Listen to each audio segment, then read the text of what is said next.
वचन को निज भाव निर्मल करण को जिन वर कथित नय चक को निज बुद्धि बल अनुसार प्रस्तुत कर रहा हूँ। यज्ञ जन ध्यान रखना चाहिए यदि हो कहीं कुछ स्खलन, यदि हो कहीं कुछ स्खलन।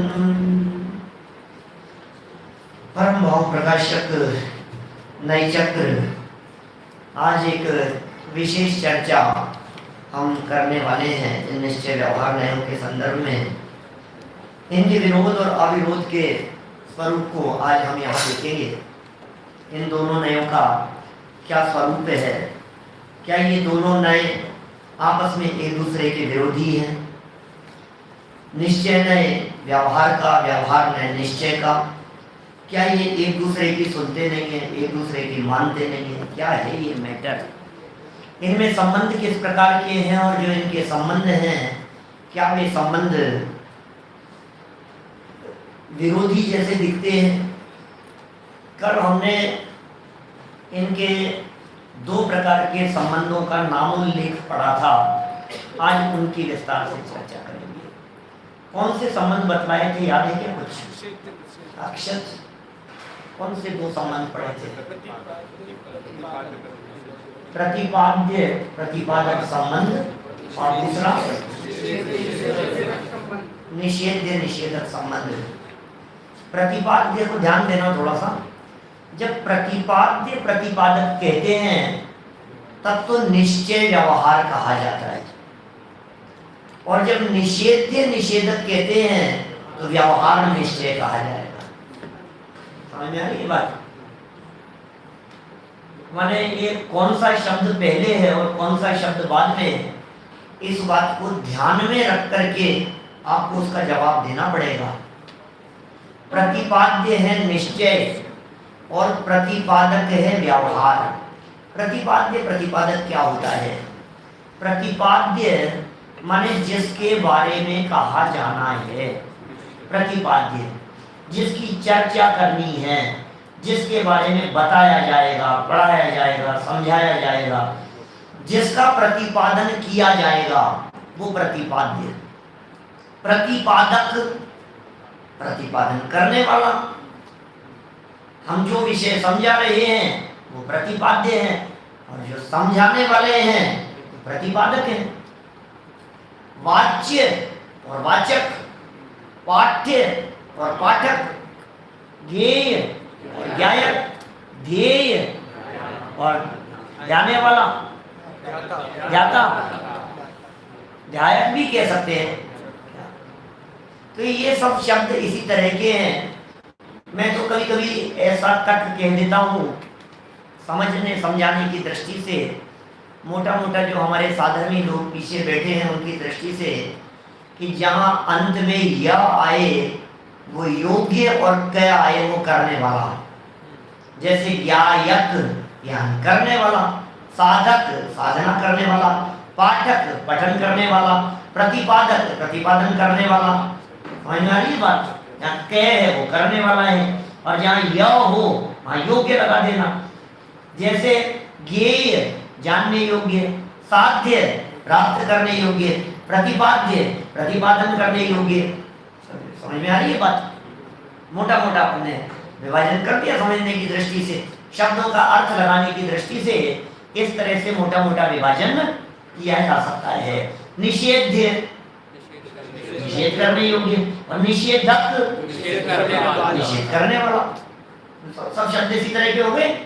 तो अभी यहाँ दो शब्दों का अपन ने जोड़ा देखा है, एक प्रतिपाद्य प्रतिपादक और एक निषेध्य निषेधक।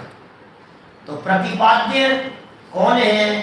कि निश्चय, निश्चय नय का विषय वो प्रतिपाद्य है। प्रतिपादक कौन है? कि व्यवहार, क्योंकि व्यवहार के बिना निश्चय का प्रतिपादन नहीं हो सकता, इसलिए व्यवहार नय प्रतिपादक है, निश्चय नय का विषय वो प्रतिपाद्य है। इसी तरह से निषेध्य निषेधक संबंध होगा। कैसे बताएंगे? निषेध कौन है? जिसका निषेध किया जाना है, जिसका निषेध किया जाए वो व्यवहार। ध्यान देना, ये भी बहुत महत्वपूर्ण लाइन है और इस लाइन में आपको कुछ रहस्य जानने को मिलेगा, क्योंकि अभी जब इनके भेद प्रभेद पढ़ेंगे अपन आगे, तो आपको ये निषेधक ध्यान रखना है। तो निश्चय नय के वे भेद जो निषेध कर दिए गए, बोले वो व्यवहार हो गए। जिसका निषेध करेंगे वो सब व्यवहार, जो निषेध योग्य है वो सब व्यवहार, और जो निषेध करने वाला है वो निश्चय, और जिसका कोई निषेध नहीं कर सकता वो परम निश्चय, परम शुद्ध निश्चय, नयाधिराज, सर्वोत्कृष्ट नयों का राजा, ये सब बातें आएगी। चलिए पेज नंबर 41 की अंतिम पंक्ति से बात को बढ़ाते हैं। निश्चय प्रतिपाद्य है और व्यवहार उसका प्रतिपादक है। इसी प्रकार व्यवहार निषेध्य है और निश्चय उसका निषेधक है। ये संबंध है।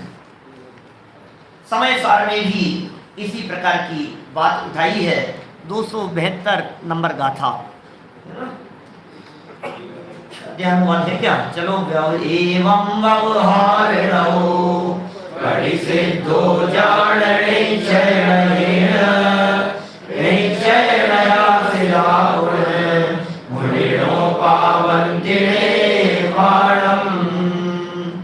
इस तरह निषेध कर परमार्थ से निश्चय में आश्रित श्रवण चयन प्राप्ति करें निर्वाण की, है ना इसका पद्यानुवाद। बस इस तरह परमार्थ से कर नाश की इस व्यवहार की निश्चय में आश्रित श्रवण जन प्राप्ति करें निर्वाण की। इस प्रकार निश्चय ने द्वारा व्यवहार निषिद्ध हो गया। जानो, निश्चय ने का आश्रय लेने वाले मुनिराज निर्वाण को प्राप्त करते हैं। माने निषेध निषेधक की चर्चा निश्चय व्यवहार के रूप में इस 272 नंबर गाथा में आई है। पंचाध्यायीकार के विचार भी द्रष्टव्य हैं। ये पंचाध्यायीकार तो लक्षण ही बना रहे हैं निश्चय नय का। क्या लक्षण है? पढ़ो जरा। प्रतिषेध करना, नहीं निषेध करना। क्या लिख रहे हैं? व्यवहार नय प्रतिषेध माने निषेध करने योग्य है, निश्चय नय उसका प्रतिषेधक अर्थात निषेध करने वाला है। अतः व्यवहार का प्रतिषेधक करना ही निश्चय नय का वाक्य है, वाच्य है।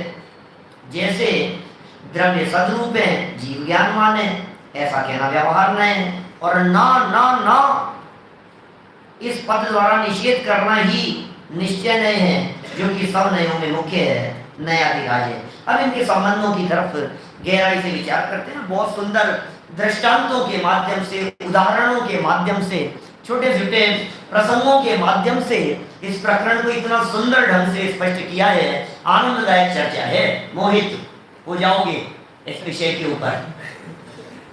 इतना सुंदर है ये विषय। छूट जाता तो छूट जाता विषय, तो क्या होता बताओ। आज दिन में कार्यक्रम है, तो कार्यक्रम वाले बच्चे यदि नहीं आते तो फिर मजा नहीं आता फिर वो। इसलिए इस प्रकरण को पढ़ करके सच में मोहित हो जाओगे आप लोग। देखना जरा, जब व्यवहार निश्चय का प्रतिपादक है, जरा शंका तो सुनो, समस्या क्या है।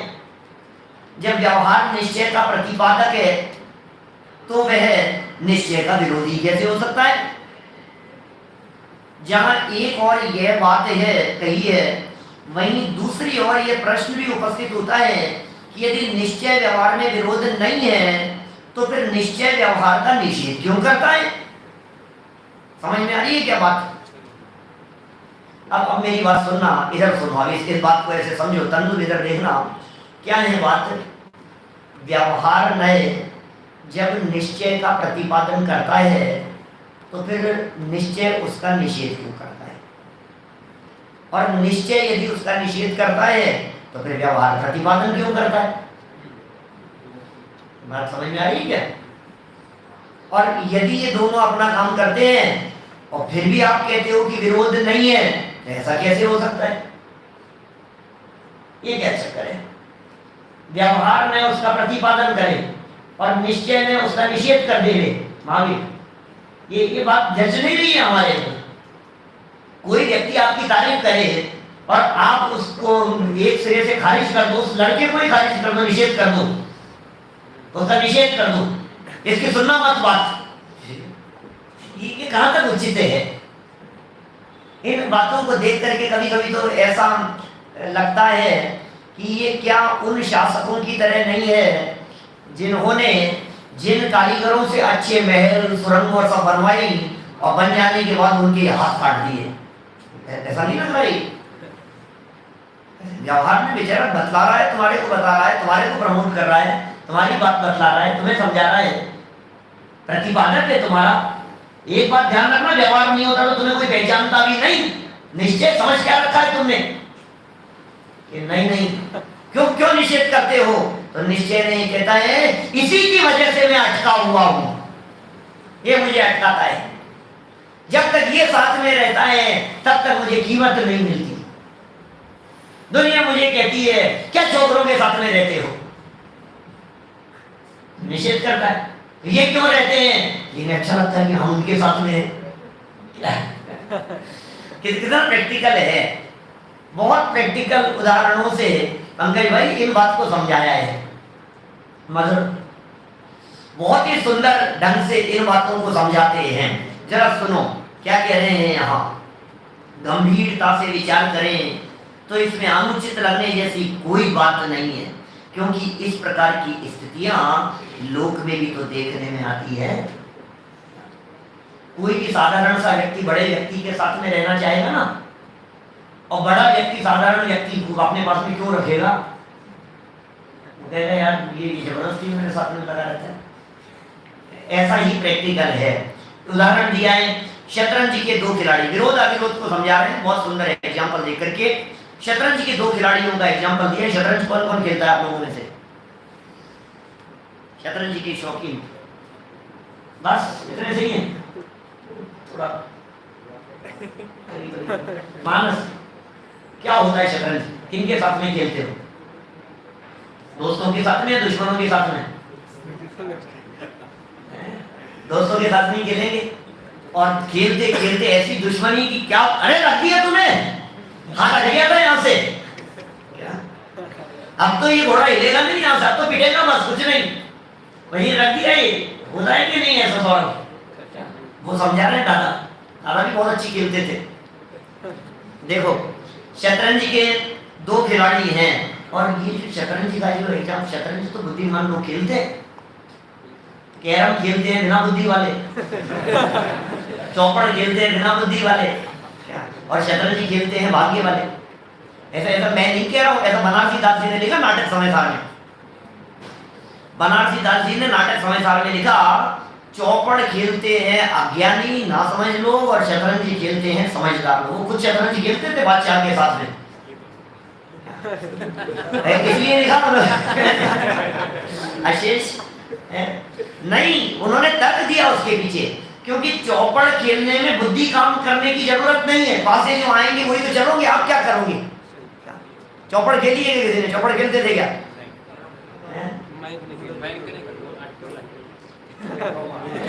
ये 7 आ गए, ये 14 आ गए, ये 30 है, 5 घर के 25, 6 घर के 3 ऐसे मिलते हैं ना चौपड़। तो चौपड़ निर्भर क्या है? चौपड़ भाग्याधीन है और शतरंज पुरुषार्थ और बुद्धि के अधीन है। चौपड़ में जीत हार आपके अधीन नहीं है, आपके पास से जो आ जाएंगे भाग्य भरोसे चलेगा। वो तो अज्ञानी तो भाग्य भरोसे चलता है, जो जैसा हो गया वैसा। अरे ये शतरंज जो है नहीं, भाग्य का काम नहीं है, इसमें तो आपकी बुद्धि लगेगी, ये बुद्धि का काम है। शतरंज दो खिलाड़ी खेल रहे हैं, उन्हें आप मित्र कहेंगे या विरोधी? क्या कहना है? वे परस्पर पूरक भी हैं और प्रतिद्वंदी भी। पूरक इसलिए कि दूसरे के बिना खेल ही नहीं हो सकता। पूरक उसके बिना कैसे खेलेंगे? आजकल अकेले भी खेल लेते हैं, लेकिन अकेले भी दूसरा तो चाहिए, भले वो कंप्यूटर अपने आप चला रहा हो। कभी खेला कंप्यूटर ऐसे चल खेलते हैं ना, लैपटॉप वगैरह पर आप चाल चलोगे, दूसरा वो अपने आप चला देगा। हमने कंप्यूटर को भी हराया, हमने आ जाता है वो भी, उसमें क्या है? तो देखो क्या कह रही है कि खेल ही नहीं हो सकता, प्रतिद्वंदी बिना खेले किससे। अतः शतरंज के खेल में प्रतिद्वंदी पूरक ही तो हैं, जब वह प्रतिद्वंदी है तो विरोधी ही है, क्योंकि विरोधी ही तो प्रतिद्वंदी होता है। पूरक होने से मित्र भी है, क्योंकि मित्र ही तो आपस में खेलते हैं। शत्रुओं से खेलने कौन जाता है? ये कोई लगान का खेल थोड़ी ना, ये शत्रुओं के साथ में खेलेंगे। शत्रुओं से कौन खेलता है? मित्रों के साथ में ही खेलते हैं। इस प्रकार हम देखते हैं कि शतरंज के दो खिलाड़ी परस्पर मित्र भी हैं और विरोधी भी। आप कह सकते हैं कि ये कैसे हो सकता है कि एक ही व्यक्ति एक ही साथ हमारा मित्र भी हो और शत्रु अर्थात विरोधी भी। पर अपेक्षा ध्यान में रखकर गहराई से विचार करें तो सब कुछ स्पष्ट हो जाएगा, सब कुछ सहज है। रंज मात्र भी विरोध नहीं है उसमें, और बिल्कुल सहजता से बातें समझ में आएंगी। अब सुनो और इसी उदाहरण को विस्तार देते हैं। जीवन में वे दोनों मित्र ही नहीं, घनिष्ठ मित्र हैं।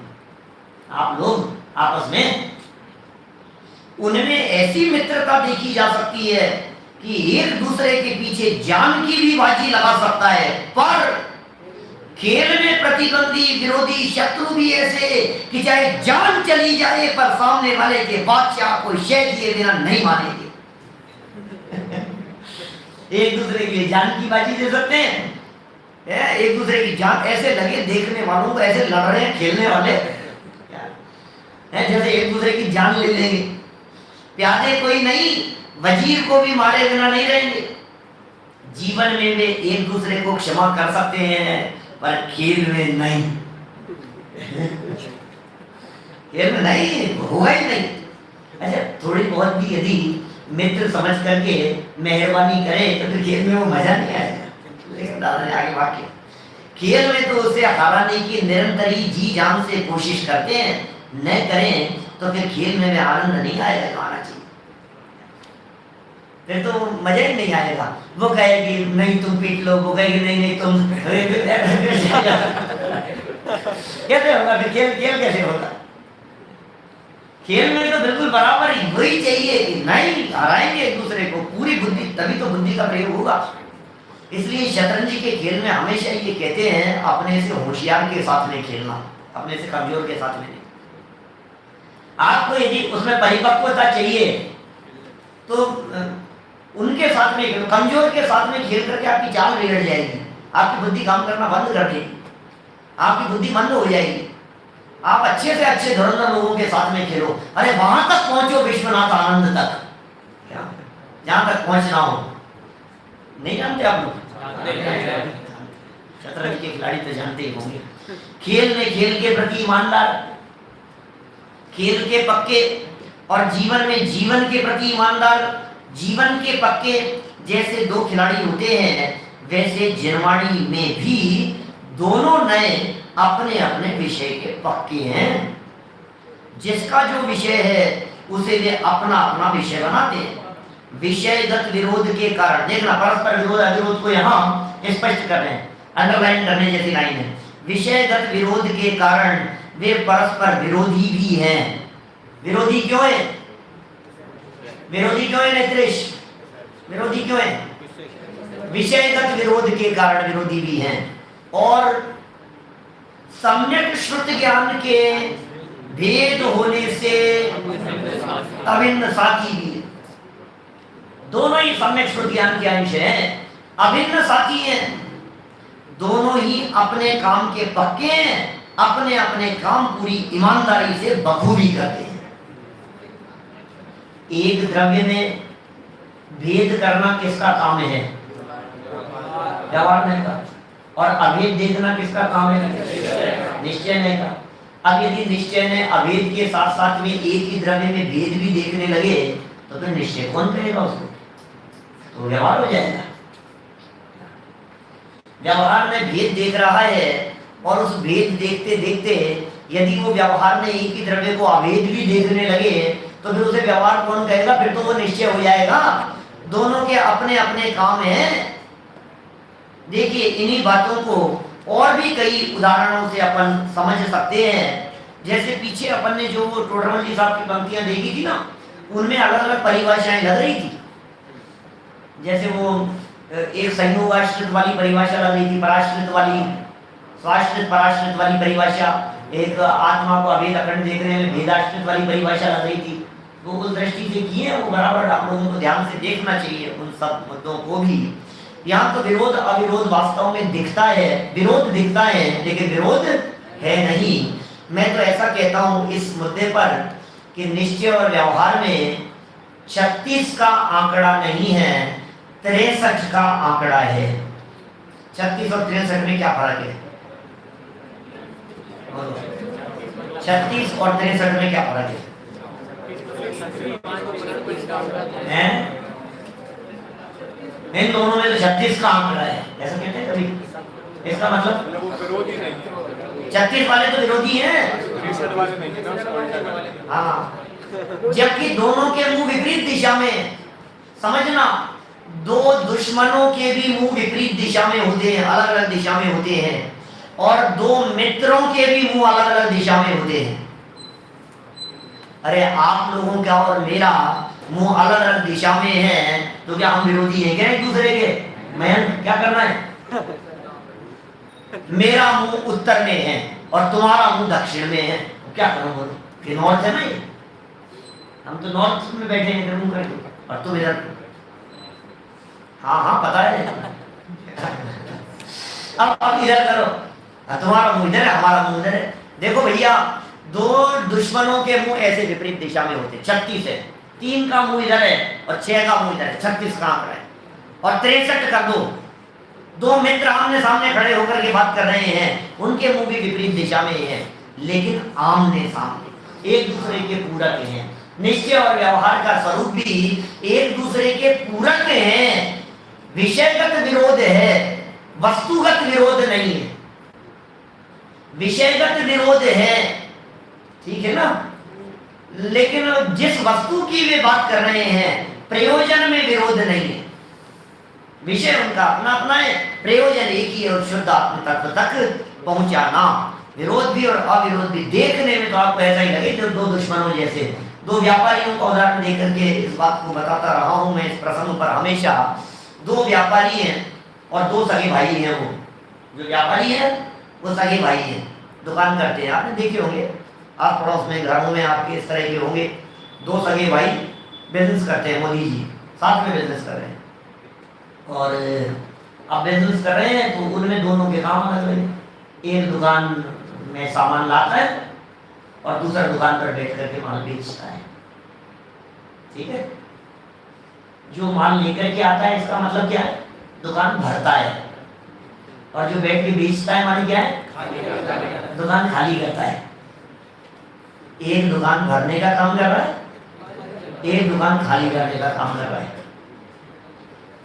जो दुकान खाली करता है क्या उसे कभी ऐसा विकल्प आता होगा, अभी तो मैंने सारा माल बेचा था तो फिर ले आया?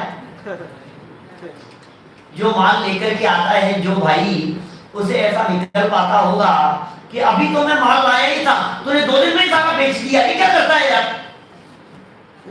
ऐसा कोई विरोध लगता होगा? क्या सोचते होंगे? विरोधी है दोनों का काम, एक का दुकान भरने का है, एक का खाली करने का है। और लेकिन दोनों ही इस बात को बहुत अच्छी तरह जानते हैं कि ये दुकान भरने की और खाली करने की ये प्रक्रिया जितनी जल्दी चलेगी और जितनी ज्यादा संपन्न होगी उतना ही ज्यादा प्रॉफिट होगा। काम अलग अलग है, विरोधी नहीं है, एक दूसरे के पूरक हैं। क्यों पूरक हैं? क्योंकि यदि वो दुकान में माल लाएगा नहीं तो ये बेचेगा किसको, और यदि ये बेचेगा नहीं तो वो माल लाएगा क्यों? एक दूसरे की पूरक है, तभी तो बिजनेस चलता है। मैं इस विरोध को एक स्टेप और आगे ले जा सकता हूं। सौरभ, एक स्टेप और आगे ले जाओ इस विरोध को, तो आपको विरोध ज्यादा खतरनाक दिखाई देगा। यहाँ तो नहीं दिखता विरोध, क्योंकि इससे तो अपना सामना नहीं होता है ना, इससे तो अपने को तो दोनों भाइयों का आपस में ही है काम जो भी हो रहा है। अब हमारे से पाला किसका पड़ता है? दुनिया में जगत वालों से। एक दुकान पर बैठ करके उधार माल बेचता है और दूसरा भाई उस उधार की वसूली करने जाता है। तो जो दुकान पर बैठ करके उधार माल बेचता है वो दुनिया को देवता जैसा देता है, अरे मुस्कुराता ही रहता है, जब चाहो तब, अरे कोई बात नहीं ले जाओ आप तो क्या है, अरे क्या पैसे की क्या बात है, ले जाओ, आपको उधार बेच रहा है। और दूसरा जब देखो तब आ जाता है मांगने के लिए। वो डाकू जैसा दिखता है, ये फिर आ गया मांगने के लिए। तेरा भाई कितना अच्छा है, कभी पैसे नहीं मांगता है। मतलब विरोध दिखता है दोनों में? अरे वो विरोध नहीं है, दोनों के काम बटे हुए हैं।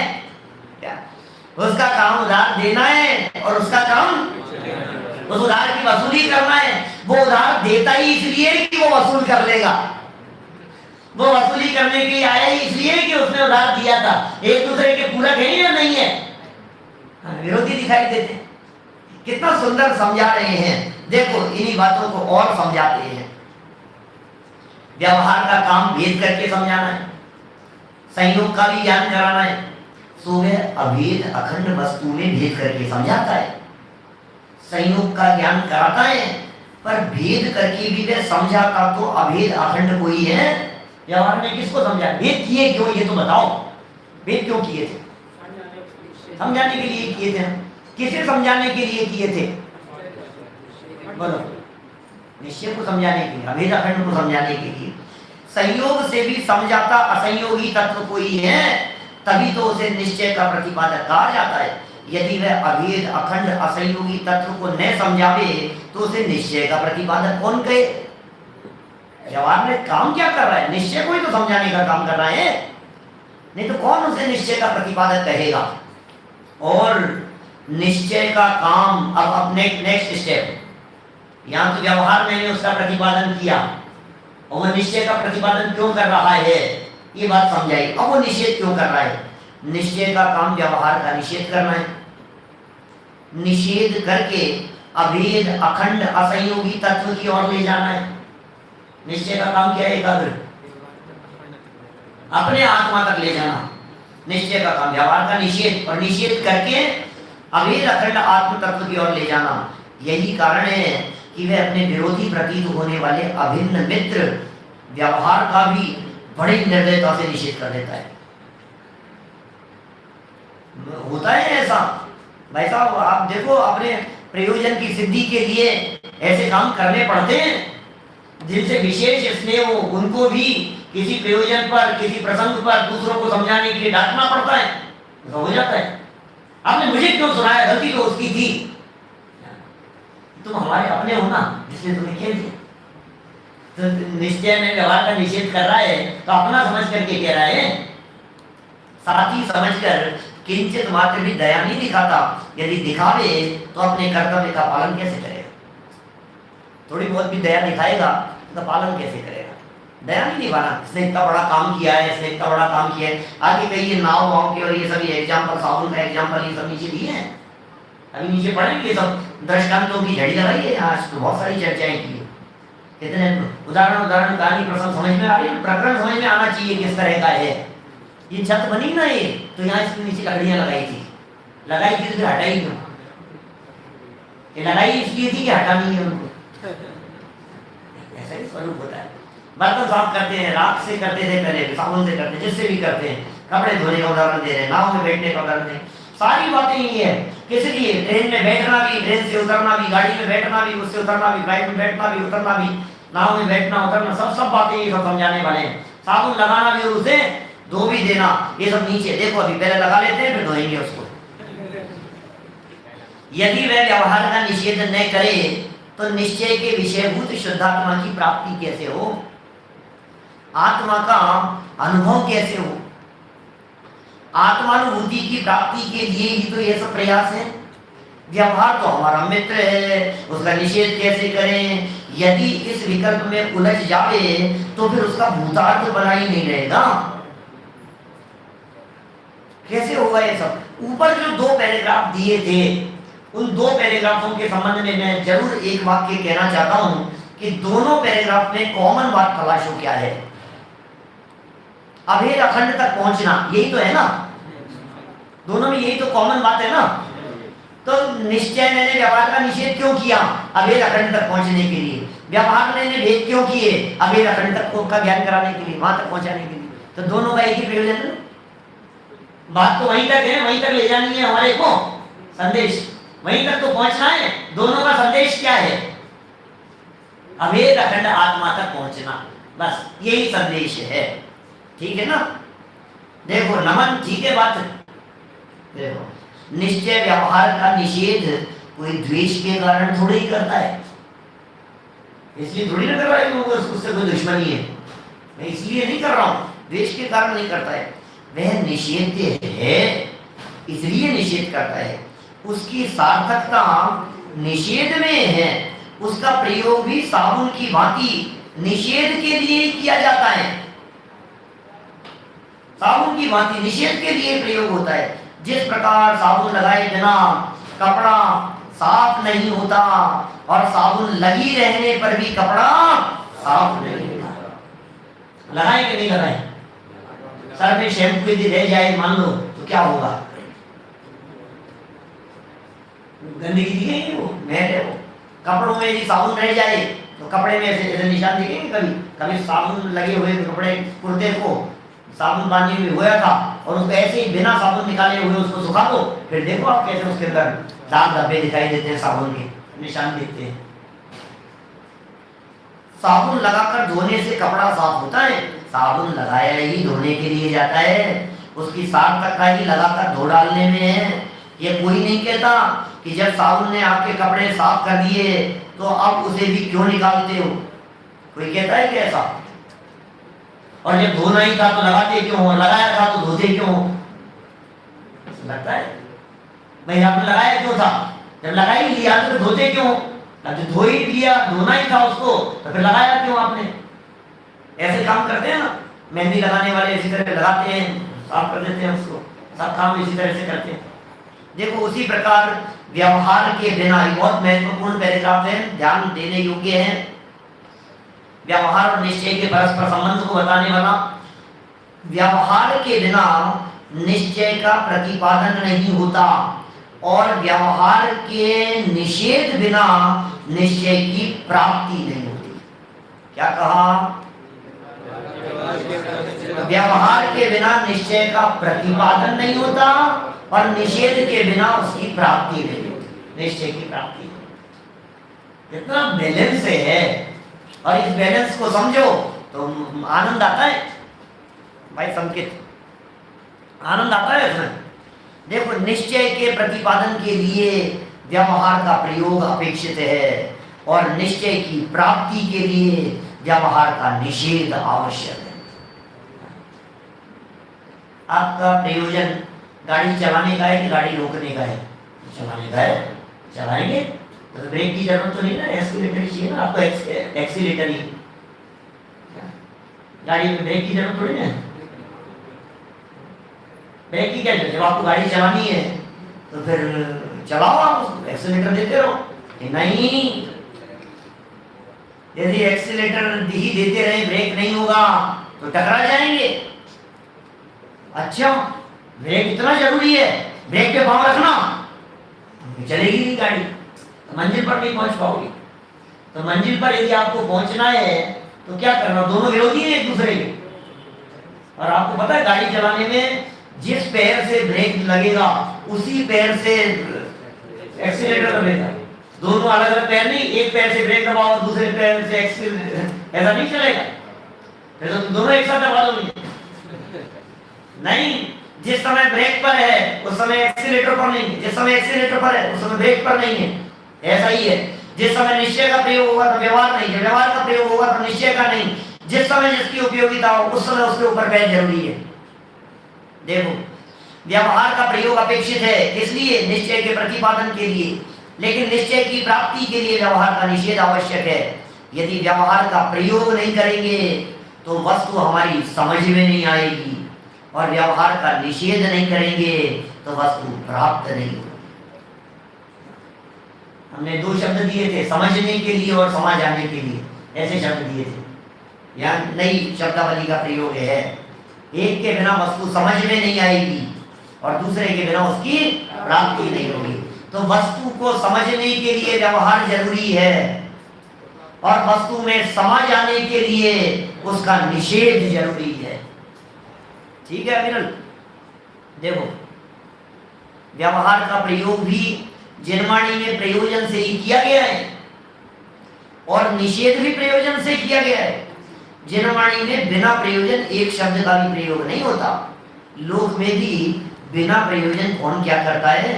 कहा भी है प्रयोजनम अनुद्देश्य मंदो भिन्ना प्रवर्तते। टोडरमल साहब ने भी ये सूक्ति मोक्ष मार्ग प्रकाशक में लिखी है। प्रयोजनम अनुद्देश्य, प्रयोजन और उद्देश्य के बिना मंदो भी न प्रवर्तते। प्रयोजन के बिना तो मंद से मंद बुद्धि भी प्रवृत्ति नहीं करता।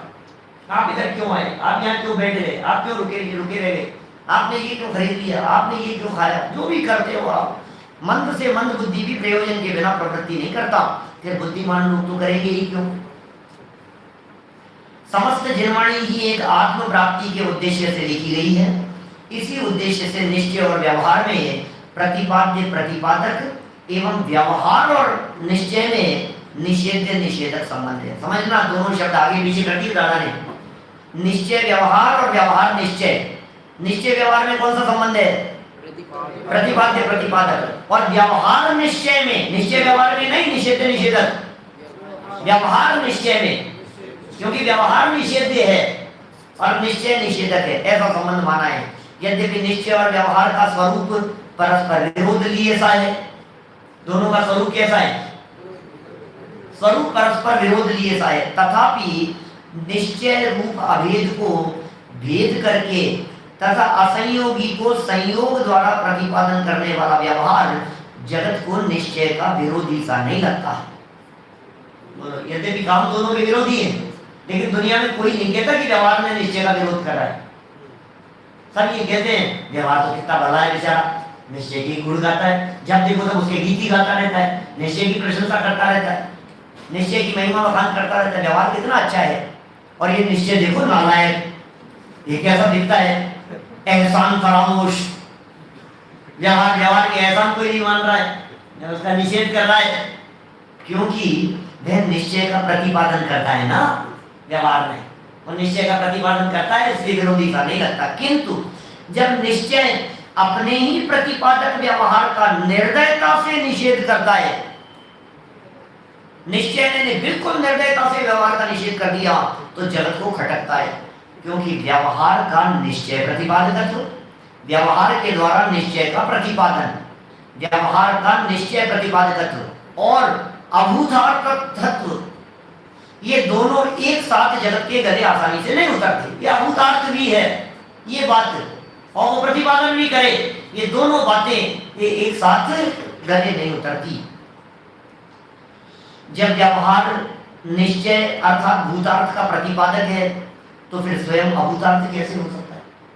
भाई व्यवहार तो प्रतिपादक है ना, वो अभूतार्थ कैसे हो सकता है? भूतार्थ का प्रतिपादन करने वाला तो भूतार्थ ही होना चाहिए। यदि स्वयं अभूतार्थ है तो वह भूतार्थ का प्रतिपादन कैसे कर सकता है? स्वयं अभूतार्थ है तो उसका वो कैसे कर सकता है? बोलो। अर्थात अभूतार्थ व्यवहार द्वारा प्रतिपादित निश्चय भूतार्थ कैसे हो सकता है? बोलो। देखो क्या कह रहे हैं, प्रश्न खड़े कर रहे हैं, प्रश्न खड़े कर रहे हैं आपके दिमाग में, दुविधा खड़ी कर रहे हैं, क्योंकि जब तक दुविधा नहीं होगी तब तक आपको सुविधा कैसे मिलेगी? अरे भोजन का आनंद भी तब आता है जब भूख होती है। यदि भूख हो तो विविध व्यंजन इष्ट इष्ट प्रतीत हो। भगवान की क्यों बात कर रहे हैं अपन? तुझे इष्ट इष्ट क्यों लग रहे हैं? भूख है, भूखा है इसलिए। भूख नहीं हो तो मजा नहीं आएगा। पेट भरा हुआ है, वो लोग कितने अच्छे अच्छे पकवान सामने लाए, तो मजा नहीं आ रहा, पेट भरा था। दूसरा, जब व्यवहार में निश्चय का प्रतिपादन करता है, जब व्यवहार में निश्चय का प्रतिपादन करता है तो फिर निश्चय ने उसका निषेध क्यों करता है? ये बातें जच नहीं रही है, जचती नहीं है। मोटी मोटी बुद्धि से विचार करो तो आप कैसे रहेगा यार, ये क्या है इनमें परस्पर में आपस में अपने प्रतिपादक का निषेध करना कहाँ तक उचित है? ये बात कहाँ तक उचित है कि अपने ही प्रतिपादन करने वाले का निषेध कर दे? निश्चय के प्रतिपादन के लिए पहले व्यवहार को स्थापित करें और अपना काम हो जाने पर उसे असत्यार्थ कहकर निषेध कर दें। ये कुछ ठीक नहीं लगता।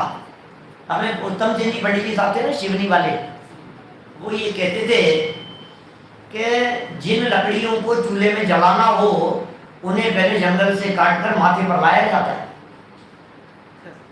मैंने इतना सम्मान दो उनको, पहले सर पर रखकर गिलाओ उनको और फिर ला करके फिर क्या करो, जला दो इनको। तो व्यवहार को पहले स्थापित करो और फिर उसका निषेध करो, ऐसा ही है। अपने प्रतिपादक का निषेध कहाँ तक उचित है? निश्चय के प्रतिपादन के लिए पहले व्यवहार को स्थापित करें और अपना काम हो जाने पर उसे असत्यार्थ कहकर निषेध कर दें। यह कुछ ठीक नहीं लगता। यदि वह असत्यार्थ है तो उसकी स्थापना क्यों, और यदि वह सत्यार्थ है तो फिर उसका निषेध क्यों? असत्यार्थ था तो जनवाणी में स्थान क्यों, और सत्यार्थ था तो फिर उसका निषेध क्यों? क्या गजब है दादा ने, क्या बातें लिखी है, कैसे प्रतिपादन किया विषय वस्तु का। ये कुछ प्रश्न हैं, शंकाएं हैं जिनका उत्तर जगत चाहता है। जब तक ये प्रश्न अनुत्तरित रहेंगे, इनका समुचित समाधान जगत को प्राप्त नहीं होगा, तब तक बुद्धि सुलझने वाली नहीं है। निश्चय व्यवहार के संबंधों के संबंध में बुद्धि नहीं सुलझेगी, उलझा ही रहता है, समझ में नहीं आता है। कभी तो कहते हो कभी तो निषेध कर दो इनको चरणानुयोग की बातों का, कभी तो कहते हैं व्रत लो और कभी कहते हैं व्रत में वाली अटके मत रहना। कैसे बात करें? कभी के बंध का कारण है, कभी कहेंगे तुम्हारे परिणाम कितने बिगड़े हुए, तुम ये सब करो। भैया मुनि बने बिना निर्वाण की प्राप्ति नहीं होगी, और मुनि बन करके बैठे रहोगे तो कुछ होने वाला नहीं। आनंद कुमार मुनि बन लिया है, ये क्या बातें आपकी उलट पुलट बातें हैं, सब ऐसी उल्टी सीधी बातें हैं। इन प्रश्नों के समुचित उत्तर का अभाव ही निश्चय व्यवहार संबंधी वर्तमान द्वंद्व का एक कारण है। समाज में जितना भी द्वंद्व है, समाज में जितना भी विरोध है, उसका एकमात्र कारण है कि निश्चय व्यवहार नियम के संबंध में सत्य समझ नहीं है, यथार्थ समझ नहीं है। इसलिए यहाँ इस विषय को विस्तार से 100 उदाहरण स्पष्ट करने का प्रयास किया जाएगा। इसलिए आप बराबर इसको 100 उदाहरण विस्तार से समझने के लिए आगामी कक्षा में अवश्य अपने समय से पधारें। अगली कक्षा कब लगेगी, किस समय लगेगी, उसकी सूचना आपको यथावत मिल जाएगी। कल शिविर का समापन है, कल अपनी अंतिम क्लास यहाँ नहीं है, संडे भी है ना, तो सहज भावना से अपन ने छुट्टी की है कल संडे की। परसों अपन मंडे को पढ़ाएंगे। अभी 3 पीरियड मुझे कम से कम चाहिए। अभी किसके पहले, अपने छुट्टियों के पहले, रक्षाबंधन के पहले, तो मंडे ट्यूसडे वेडनेसडे 3 दिन में अपन इसके स्वरूप विषय वस्तु वाले प्रकरण को पूरा करेंगे। जिससे फिर कुछ छुट्टियां रहेगी ना, फिर हम इंदौर चले जाएंगे, फिर इंदौर ही रुकेंगे, फिर भोपाल जाएंगे, फिर वहाँ शिविर करके वहाँ आयोजन करके फिर जब आएंगे तो फिर प्रश्नोत्तर वाला प्रकरण नया शुरू करेंगे। ठीक है ना सर? 10 सेक्शन की पहले अपन ये पढ़ेंगे थोड़ा सा, जब महावीर भगवान की